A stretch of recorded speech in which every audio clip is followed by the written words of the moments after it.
Well, welcome to today's show.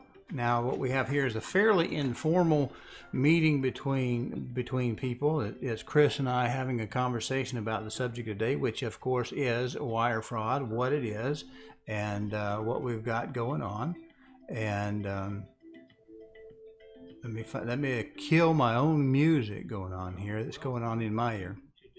Okay, so what we've got going on is the introductions have started.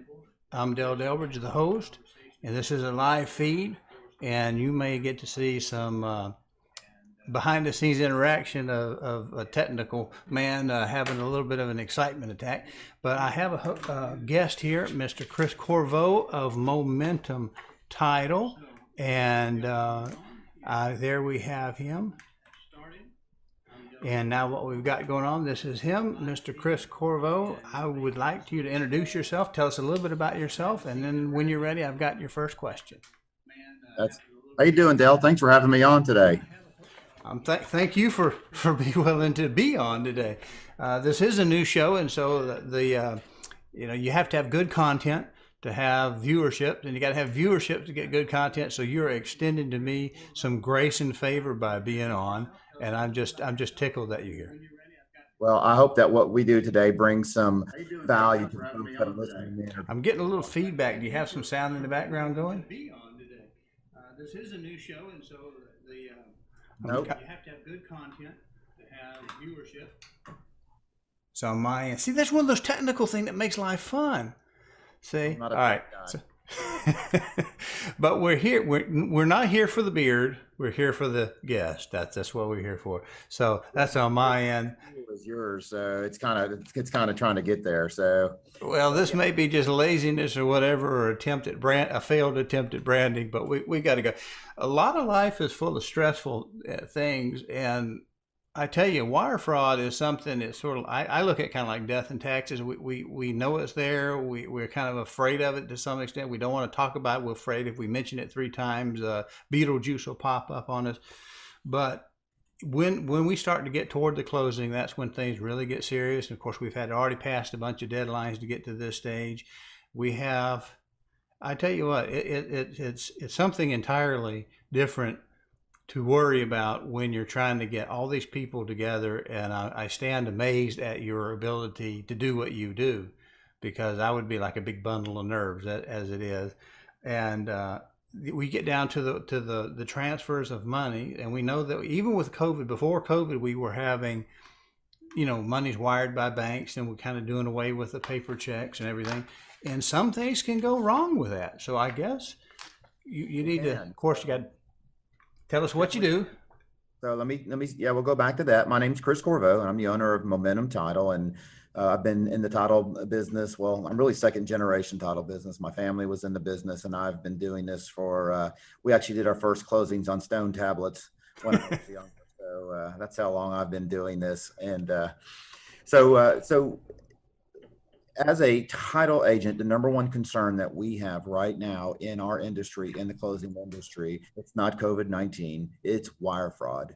Dale, you were a part of a class that I taught several months ago where we were just bringing attentions to real estate agents who are on the forefront of it, because they're having direct communications with buyers and sellers, and unknowingly or unwillingly are the main targets for a lot of these scammers who are targeting agents. You know the old saying, why do people rob banks, right? They rob banks because that's where the money is. That's why scammers come after people who are buying or selling houses, because they understand there's large scale money exchanging hands here. So, really, what is wire fraud, right? That's probably the number one thing we need to figure. It is, because people have sort of a concept that it's something bad, but they don't really understand exactly what it is, and of course how it happens. And if you don't understand how it happens, you can't exactly fix it, kind of prevent it. And that's kind of what you're here today, is to help folks understand. Yeah, so wire fraud is a crime in which a person concocts a scheme to defraud or obtain money based on a false representation or promises. The criminal act is achieved by using digital communications, They can include cell phone numbers, faxes, emails, text, social media messaging, among other forms. And but wire fraud is actually punishable by prison or fines. But most wire fraud that we see in our business is derived through direct emails itself. Because there's a lot of email communication that goes on in a real estate transaction. Let's face it, most people don't talk on their phones anymore. It's just not a common practice, and most of it's done through email itself. And so this where these hackers come in, and they will send electronic communications pretending to be somebody else. And really, ultimately, that comes down to what we call in our business phishing or spoofing emails. Okay, you ever heard that term, Dale? Well, matter of fact, I have, and I've seen a few of them come in, and the ones that are most obvious to me is when they come in and tell me that my credit card, my whatever Discover credit card has been hacked, and I happen to know I don't have a Discover credit card. So it's like, yeah, I'm one of those old, you may not be able to tell by the blondness going on here, but I'm a little on the old-fashioned side. I believe if you're going to talk to me for more than about 5 minutes, we need to meet somewhere for a coffee. And so when somebody tells me my money is something's up with my money, I like to hang up and call the institution direct just to verify whether or not, something's really going on. And you'd be surprised how often things aren't what they appear to be. And I'm Yeah, quite. it must be the lighting because your beard doesn't look blonde from here. So must be the lighting there, but yeah. So there's a as soon as people get these spoofing emails, they automatically think somebody's been hacked, right? That's the first word, and is hey, my email's been hacked, and it's not necessarily that somebody's email has been hacked. Okay, it's very easy for hackers to make duplicate profiles of you. Because why? Because you send emails to a lot of people and your information's available, so it's very easy to make duplicate profiles. And how many people actually, if you get an email from somewhere, look at the actual email address that it's coming from, not the name, not the company, but the actual email address where the email is coming from. I think that's the first thing that I would do, because it tells you, if you're communicating with Chase Bank or Bank of America or whatever, and it's coming from joescabinetstore.com, that's an indication that you're getting a phishing email. So, phishing or spoofing emails, to put it simply, refers to deceptive tactics that victims use to trick victims into taking action to either send them money or give them access to their information. So, for example, cyber criminals, they might send an email that looks like it's from your boss or your realtor or an email provider or a trusted source, but ultimately it's really not them. They've basically just cut and pasted some pictures offline or some contact information online, and then all of a sudden you think you're communicating with Chase Bank or Bank of America, and you find out you're communicating with somebody that's overseas. Yeah, now one of the things I get the two terms kind of mixed up. I guess phishing is kind of, I think of it in terms of trying to reel one in, but the spoofing is what you're just talking about is like appearing similar enough to you to a legitimate email that you've done business with, and you don't really notice that there's usually a little something, maybe a little bit hinky on it, and so it just like in my name it's CallDelToSell, and somebody might slip in an extra L in there. Now, Right. because of that kind of thing, when I get serious with a client, with a customer, I actually have a separate private email that doesn't go through Gmail, because I don't know if a lot of people have figured this out yet. But all this free stuff is not free, and so what we end up with is the email system scan your email constantly, and if Alphabet or Google can scan your email, it occurs to me that maybe somebody else might be able to do exactly the same thing. The same thing with these online games and things people get on Facebook. They give out a lot of private information, what your favorite color, what your favorite car is, and all of that stuff I think is primarily, maybe I'm just cynical because I trust everyone, but I cut the cards. I worry about every time I give something like that out, because I need to be human, so that everybody knows who I am and they're not intimidated by the beard. But the reality is, every time I'm doing it, I'm giving out information that might be on some of those security questions. And so hacking, I think, does really happen, but I think it's just far easier just to look like Chris at Momentum Title or whatever. Maybe they spell it with a K or something. Just a little bit of something different. Very small. these, first of all, these are very highly organized criminal organizations. Okay. These are not somebody sitting in somebody's basement and just coming up with stuff to send out there. These are highly trained, highly organized individuals or syndicates that are, this is what they do all day long, is do that. Matter of fact, last year alone, the FBI had reported over 340,000 complaints of wire fraud. And in 2019, the losses totaled $3.5 billion in loss due to wire fraud. So like I said, this is not some unsophisticated person with a laptop sitting at home in their parents' basement doing this. These are highly intelligent folks that know what they're doing. They, everybody talks about the Prince scheme, right? Or the dead relative thing, those are so prevalent, but how many people actually did that before they realized that it was just a scam is what it was. But these things have gotten really, really complex. And, could you imagine somebody copying Momentum Title's logo, which you can get off my website, and then they know my name because I'm on the website too, and they start communicating with you, and Chris, saying they're Chris with Momentum Title. Hey, I need you to send your money to me here. And you think you're talking to me the whole time. Yeah, and the thing about fishing is any good fisherman will tell you, you don't just sink the hook at the first nibble. And No. so we know that a lot of times they'll be just sitting back. They'll actually have access to they will have actually penetrated your Gmail without actually letting you know. And they're just sitting back there watching the little bobber jump up and down. And they're waiting to see that, we're due to close on such and such day. And then that's boom, when they strike it. And unfortunately, from what I understood from your class, because I have a good teacher, is they were what one of the best students in there, by the way. well, thank you, very complimentary. But they just wait for that. We're getting ready to transfer the money, and boom, that's when they do the quick change. They've got your account number, they got your information, they get your money, and they are gone. I mean, yeah. Well, I tell you what, can we're about 10 minutes into this. Do you mind if we run a little bit of a message on your behalf for Sure. Momentum Title? All right, well, let's cue it up. Introducing Chris Corriveau of Momentum Title, where they specialize in closing real estate transactions. Momentum's goal has always been to provide their clients with hassle-free professional closings at reasonable cost. From the simplest residential closing to the most complex commercial transactions, they have the expertise to be your business partner of choice. For more information about title-related services they provide, please call 615-921-2524 or online at MomentumTitleTN.com. And tell them Delbridge sent you.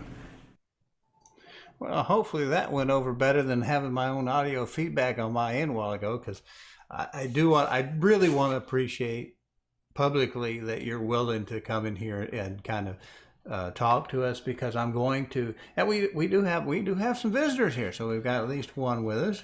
And the thing is, I'm going to leave this around. I'll post the archive of this where I'll trim off the beginning, the waiting room of it, and so people will be able to come in and get the benefit of your conversation right off the bat. Now, let's see, I think I would want to know, we know why they want to do it, because they can get away with it. Okay, where, like you said, you've already answered that. Why do they rob the banks? Because that's where the money is. So let me find something here.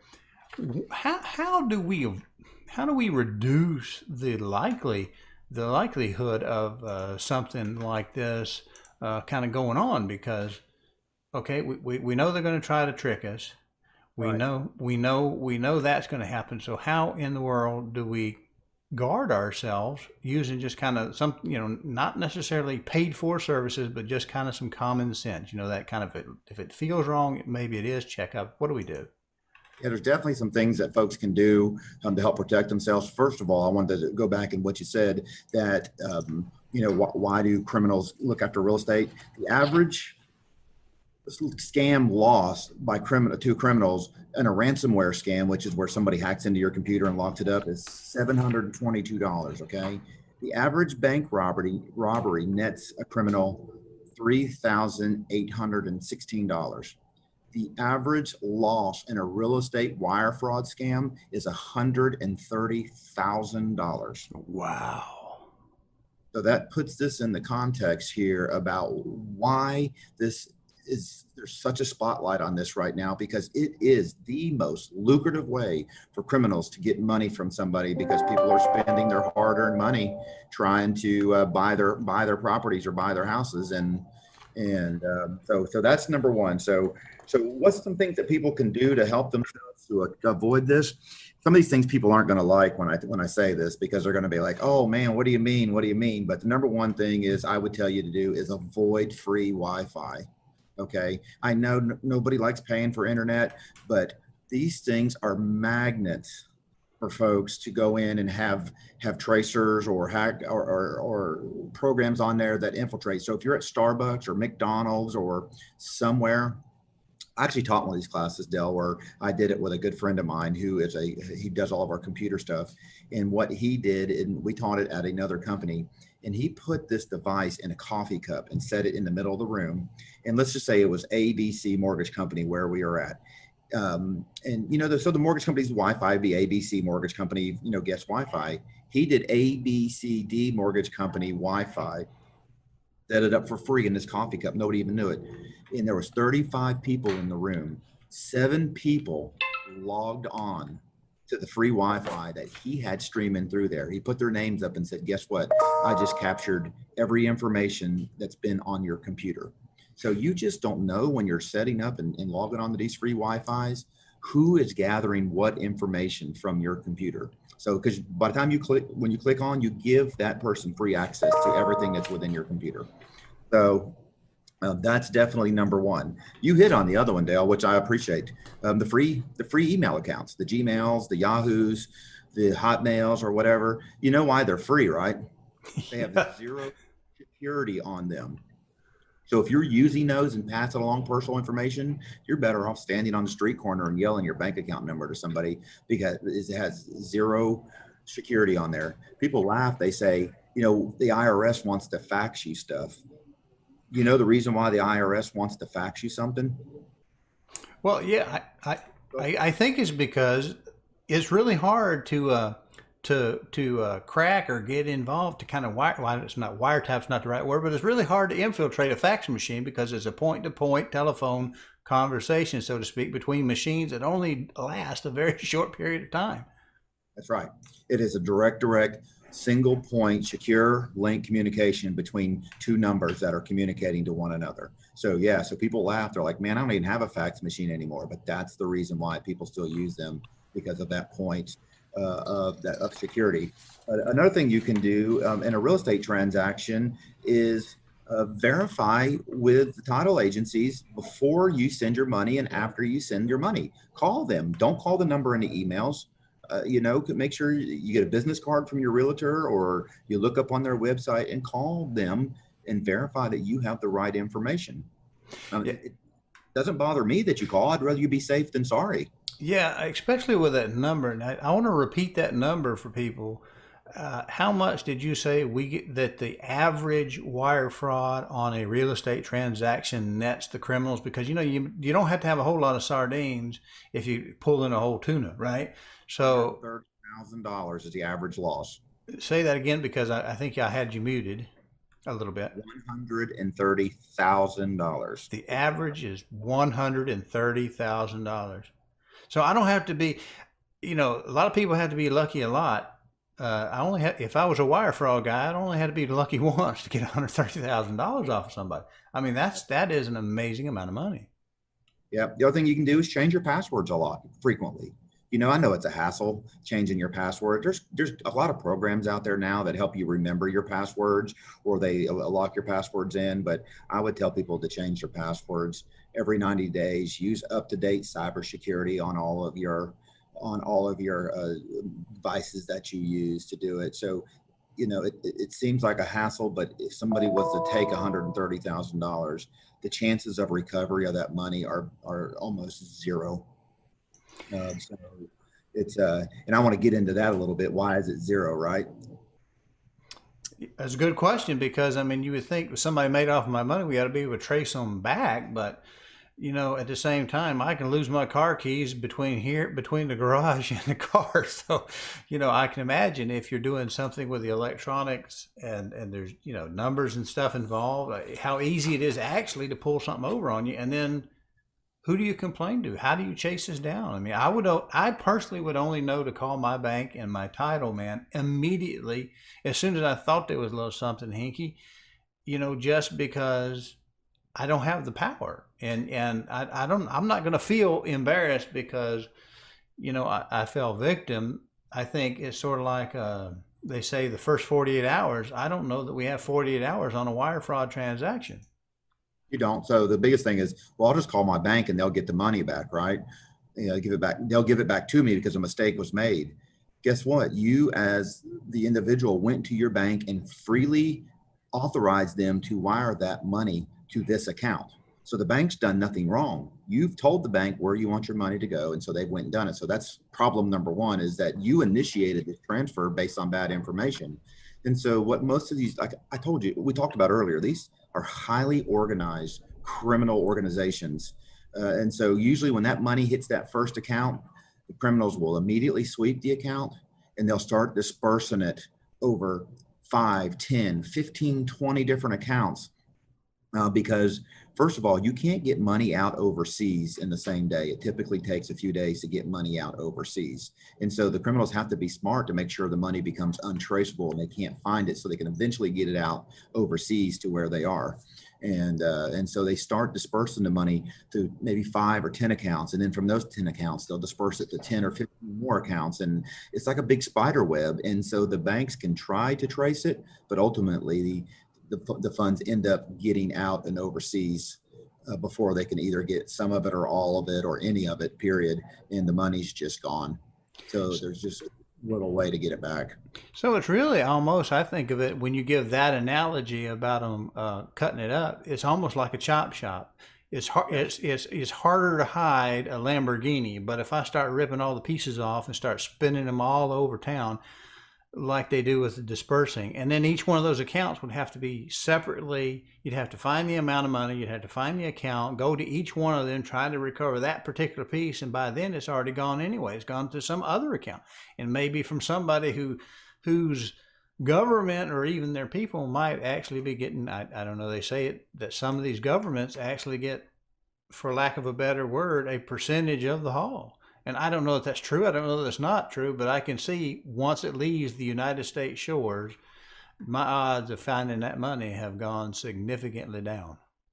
There's 2 countries that are hot spots for it. I'm not going to mention the names online. You can freely look them up or Google them to figure out where they're coming from. But there's no recourse from the 2 countries based on our laws with the United States that allows them to go to either punish criminals or track the funds once they get to these countries. So it is a problem. It's a major, major problem with folks, and people have lost their life savings over doing this. And then they look at us saying, hey, why didn't you help? And once again, we weren't communicating with them with it, right? Because they were communicating with a spoofed or a phishing email and communicating with somebody that wasn't us, but they thought they were talking to us, but they weren't. And, as a business, we have to have all this security in place. And so we can readily produce reports that show who we were communicating with in our emails. And so once we're able to prove that we were having no communication with these folks and they were talking to a spoof, a criminal, we're really off the hook and not responsible for any loss because we didn't send those instructions to do it and the people didn't verify. So it's really sad. It is, because what it sounds like is the criminals are much better at being criminals than we give them credit for. And, like you say, all you can do is cover, you can provide the services, you can be available. You can, it's like when somebody asks you on one of these TV shows in the court where they got a real good attorney and he's hitting them really hard.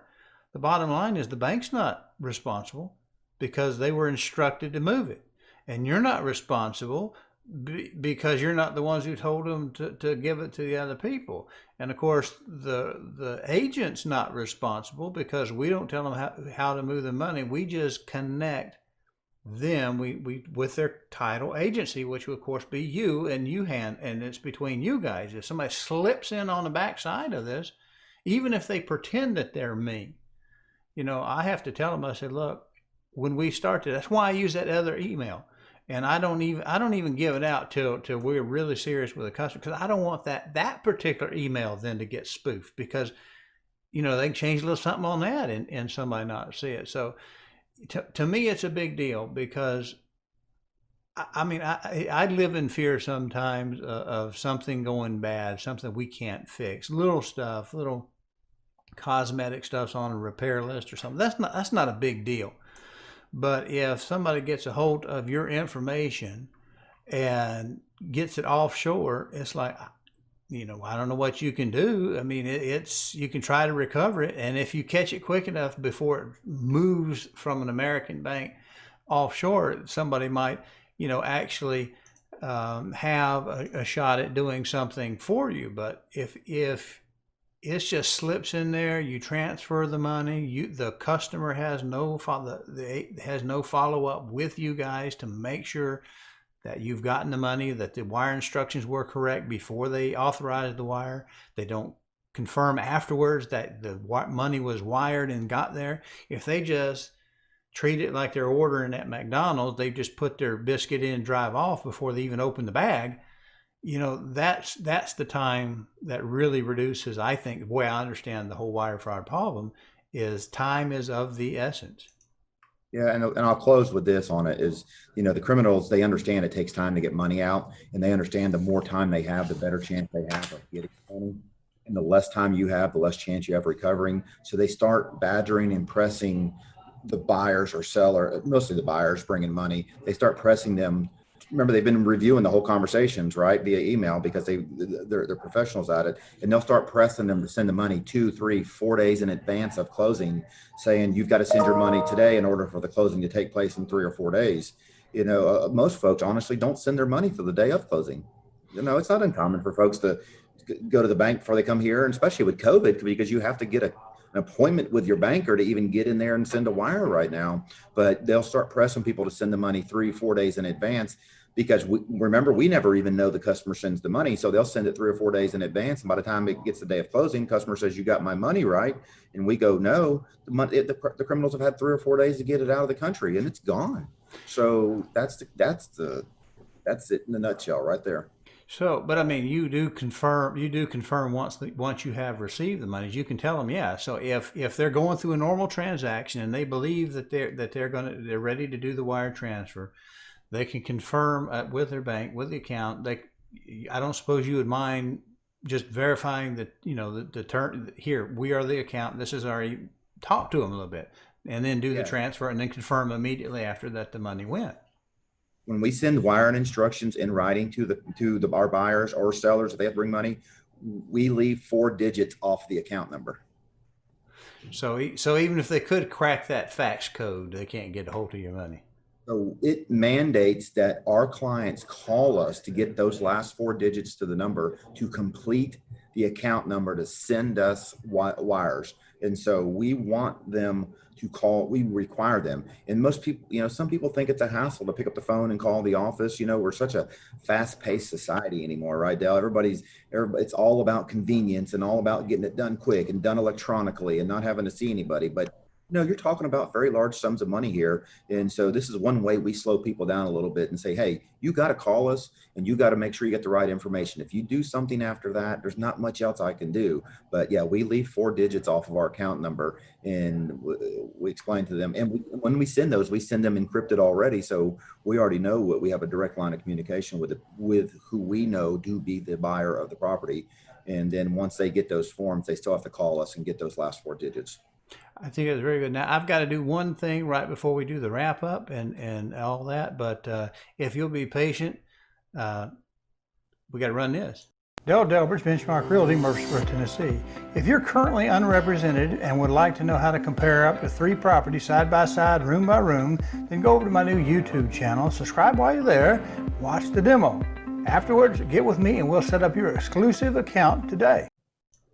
Well, the sponsor of today's show, which is me, requires me to put that in there. And also because there's always regulatory things, and anytime we're talking anything to do with real estate, I like to run an official approved ad by my particular supervising broker, and it gives me a good excuse to run my commercial. So I do that too, and I want to thank you for being here, and of course I apologize to the viewers for the engineer. I need to fire the engineer because the producer, I've already fired him on the first show, so I have to fire the engineer on this.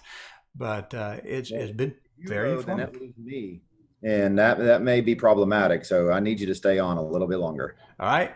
Well, if you'll just hang with us, what I'll do is I'll go ahead and end this stream, and the viewers will look. I actually download it and clean up the front end from the waiting room, and it'll be available for in the archives when we get done. So with that, I want to thank our special guest. He really has helped me out a lot. And Momentum Title. He has multiple offices. The ticker at the bottom gave those addresses and those locations. They're found mostly within Benchmark offices. Is that correct? Yeah, we're multiple companies combined. There's Momentum Title, Midtown Title, and Homefront Title. We have 12 locations throughout Middle Tennessee, and so we have attorneys on our staffs. All of our closings are handled by attorneys. We have consults with attorneys. We have really seasoned title professionals on our teams, and we're here to help from simple cash transactions to complex commercial real estate transactions. We would love to be your business partners of choice. I don't have a problem with that at all. In fact, you provide a special service by doing the momentum within our office, which actually kind of keeps our communications well underhand. But yes. Somebody, I have heard, it's a rumor that there's someone other than Benchmark selling real estate. And so if they happen to run a transaction with somebody other than myself out there. So there's really no reason if someone is interested in using Chris Corriveau's team, one of the many teams that he has, he could actually get hold of Midtown or some of the other two companies that you have. Of course, we would prefer that they go through Benchmark and use the momentum on that, but it's all a matter of trust and professionalism, and I think we've got that with you. And I think we're getting ready to cut off the stream at this point, and it'll be up a little bit later today. And hang around and don't go anywhere, and I'll be right back with you.